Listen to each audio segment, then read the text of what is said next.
Benvenuti al meteo. Tempo sostanzialmente stabile, salvo per gli ormai consueti disturbi sui settori alpini. Vediamo il dettaglio di mercoledì 21 agosto. Sul Veneto avremo un ampio soleggiamento ovunque, il cielo infatti sarà al massimo poco nuvoloso dappertutto. Qualche pioggia al pomeriggio sulle Alpi, in locale sconfinamento anche alle pianure limitrofe. Valori termici sostanzialmente stazionari, minimi compresi tra 18 e 23 gradi, temperature massime oscillanti invece tra i 30 e i 33 gradi.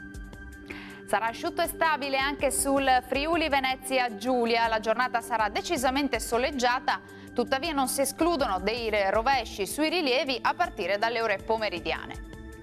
Temperature minime tra 19 e 23 gradi, massime tra 31 e 33 gradi.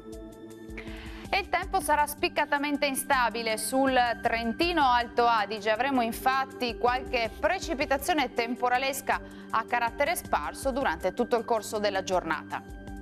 Temperature minime sui 20 gradi, massime tra 30 e 31 gradi circa. Bene, dal meteo per ora è tutto, io vi do appuntamento al prossimo aggiornamento. Arrivederci.